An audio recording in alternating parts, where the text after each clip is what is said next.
पालने पर मजबूर है।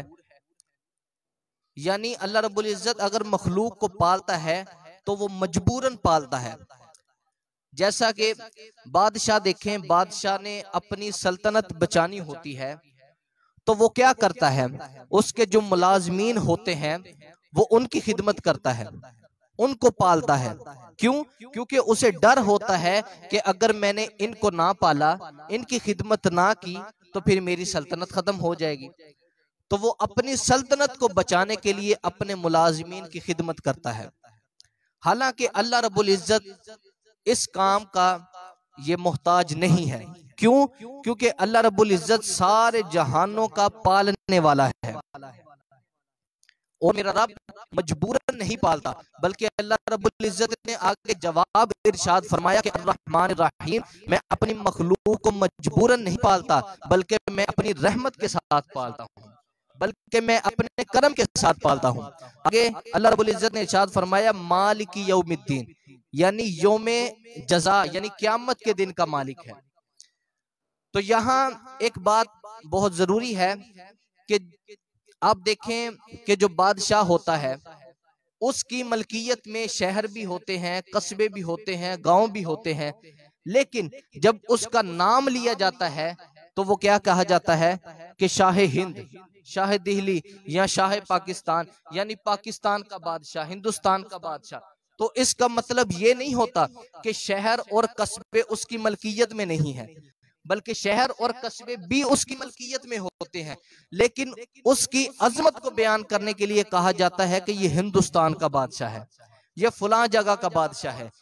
तो इसी तरह रब की अजमत को बयान करने के लिए बड़े दिन की तरफ निस्बत की गई कि अल्लाह रब्बुल इज्जत क़यामत के दिन का मालिक है, कि उस दिन से बड़ा कोई और दिन नहीं होगा। सुभान अल्लाह। तो रब की अजमत को बयान करने के लिए ये तखसीस की गई कि अल्लाह रब्बुल इज्जत यौम आखिरत का मालिक है, मालिक यौमिद्दीन, इय्याका नअबुदु व इय्याका नस्तईन, कि हम तेरी ही इबादत करते हैं। अल्लाह अकबर। तो इससे एक ये बात सामने जाहिर होती है कि हम तेरी ही इबादत करते हैं।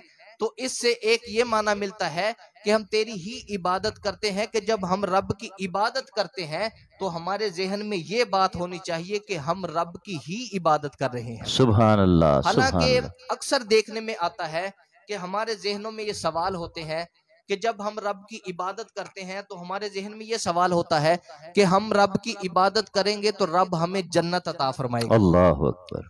हालांकि हमारे जहन में ये सवाल नहीं होना चाहिए कि रब हमें जन्नत अता फरमाएगा। क्यों? क्योंकि अगर हमारे जहन में ये सवाल होगा कि रब हमें जन्नत अता फरमाएगा तो इसका मतलब ये हुआ कि हम रब के साथ व्यापार कर रहे हैं, हम रब के साथ खरीदो फरोख्त कर रहे हैं। हालांकि रब के साथ खरीदो फरोख्त जायज नहीं है।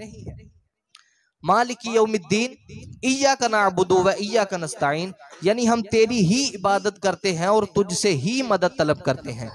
अब यहाँ जब हम कहते हैं कि हम तुझसे ही मदद तलब करते हैं तो यहाँ हमारे सामने एक दो सवाल रखे जाते हैं कि अगर आप कहते हैं कि हम आपकी ही इबादत करते हैं तो फिर आप वलियों के पास क्यों जाते हैं? अल्लाह अकबर। वाह। फिर आप नबियों से क्यों मांगते हैं? जब आप खुद ही कह रहे हैं कि हम रब की ही इबादत करते हैं, रब से ही मदद तलब करते हैं, तो फिर आप नबियों के पास क्यों जाते हैं? तो उसका जवाब हम उन्हें देते हैं कि जो हम नबियों से मांगते हैं, हम वलियों से मांगते हैं, दरअसल वो अल्लाह से ही मांगना है। क्योंकि नेक लोगों के सदके से मांगना ये बज़ाहिर अल्लाह से ही मांगना होता है। वाह। तो ये अल्लाह की जो मदद होती है ये नेक लोगों के जरिए ये की जाती है। इय्याका नअबुदु व इय्याका नस्तईन इहदिनस सिरातल मुस्तकीम, कि हमें सीधा रास्ता दिखा, सिरातल लजीना अनअमता अलैहिम, रास्ता उन लोगों का जिन पर आपका इनाम हुआ। अब इनाम किन लोगों पर हुआ? इनाम हुआ कि जिस पर अल्लाह का इनाम हुआ वो सिद्दीक़ अकबर बने, जिन पर अल्लाह का इनाम हुआ वो फारूक आजम बने, जिन पर अल्लाह का इनाम हुआ वो उस्मान गनी जुन्नुरैन बने, जिन पर अल्लाह का इनाम हुआ वो मौला अली शेर खुदा बने।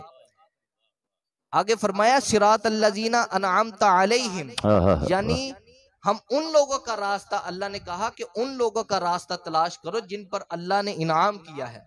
क्या हमें बात। चाहिए कि हम सहाबा की पैरवी में अपनी जिंदगी गुजारें, हम नबी के बताए हुए फरामीन पर अमल करें ताकि हम भी उन जैसी जिंदगियां गुजार सकें। अल्लाह आगे अकबर। फरमाया गैरिल मगदूबी अलैहिम वलद्दालिन, ना कि उन लोगों का कि जिन पर आपका गजब हो, अल्लाह यानी अकबर। जिनसे अल्लाह रब्बुल इज्जत नाराज हुआ, उन लोगों का रास्ता नहीं अपनाना जिन पर अल्लाह का गजब हुआ। यानी ये जितने चोर उचक्के, जितने ये उल्टी सीधी बैठ के हैं, इनसे अल्लाह रब्बुल इज्जत हमें बचाए। और ये ये शराब, ये सिगरेट नोशी, ये जो फलां चीजें हैं जो भी हैं, अल्लाह रब्बुल इज्जत इनसे महफूज रखे। अल्लाह आमीन रब्बुल इज्जत सुमा जो आमीन। बयान किया है इस पर अमल की